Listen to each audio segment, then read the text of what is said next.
Donald Trump left talks to Gregory Cheadle as he leaves a campaign rally at the Redding Municipal Airport in Redding, Calif, on June 3, 2016. Rich Pedroncelli, AP September 13. Gregory Cheadle went to a Trump rally out of curiosity and left it as an international headline. The infamous moment, like many at Donald Trump's rallies that summer in 2016, seemed to materialize out of nowhere. Trump was telling a story about an African-American supporter when suddenly he spotted Cheadle in the front row at the Redding, Calif event and paused to single out the black man. "Oh, look at my African-American over here," Trump exclaimed, pointing at Cheadle. "Look at him. Are you the greatest?" Cheadle laughed at Trump's outburst then, now citing the president's white superiority complex. Cheadle isn't in the same party anymore. On Wednesday, Cheadle revealed he has abandoned the GOP to launch a bid for Congress as an independent in California's 1st congressional district, saying he's had enough of Republicans' failure to condemn Trump's comments denigrating black people. Cheadle doesn't identify any one moment as his breaking point, but rather a deflating succession of them. Somewhere between Trump's feud with former NFL star Colin Kaepernick and his attacks on Rep. Elijah E. Cummings, DMD, between his "shithole countries" comment and his "go back" tweets, I said, "Enough is enough. I'm sick of it," Cheadle said.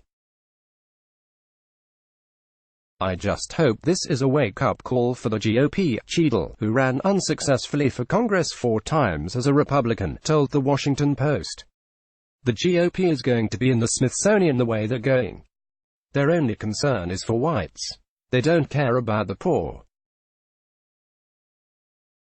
They don't care about anybody else." Trump responded to Cheadle's comments on Thursday by claiming he didn't know who Cheadle was, according to PBS NewsHour, which first reported Cheadle's decision.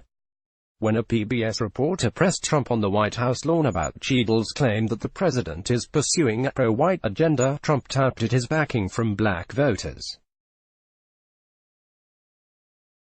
"We have tremendous African-American support," Trump told PBS NewsHour.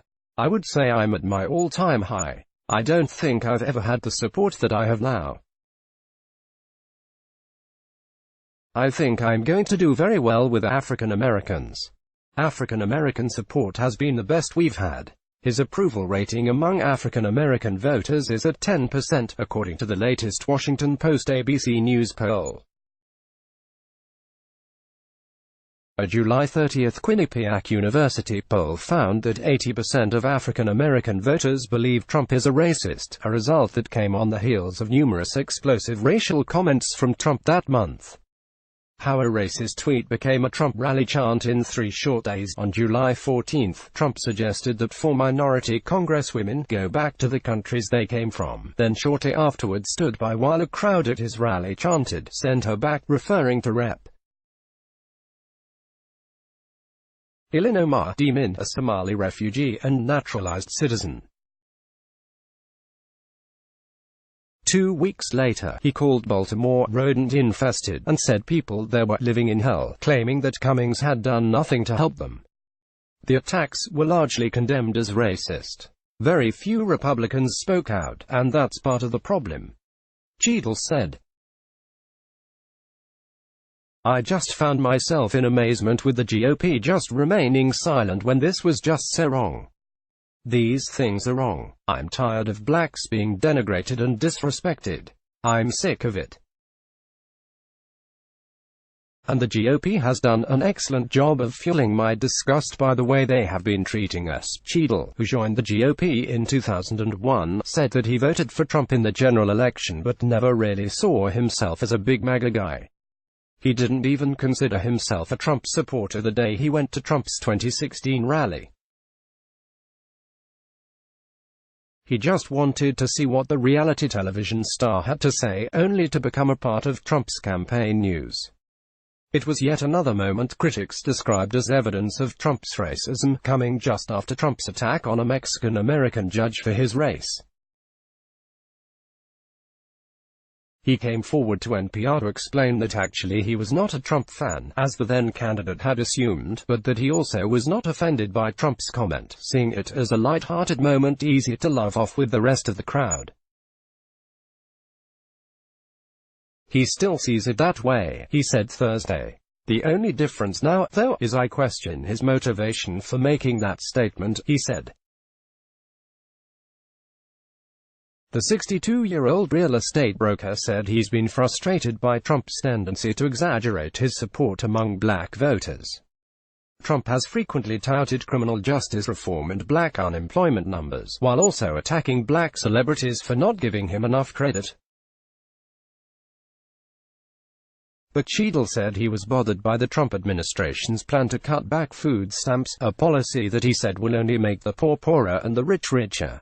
He also worried about the dearth of diversity in Trump's judicial appointments, fearing the federal courts would become full of white guys who have no interactions with blacks whatsoever, their minds set to stereotype us. A recent NPR analysis found 87% of Trump's nominees are white. Cheadle said bringing awareness to the plight of black people is his priority in his run for Congress, focusing on issues including prison reform and improving the public school system. His online platform also features a hardline immigration stance, including stripping undocumented immigrants of non-emergency medical care and access to public school. That's something I will have to revisit, he said on Thursday when asked about the measures. He will face incumbent Representative Doug Calif, in the long-shot bid. Let's block ads. Why?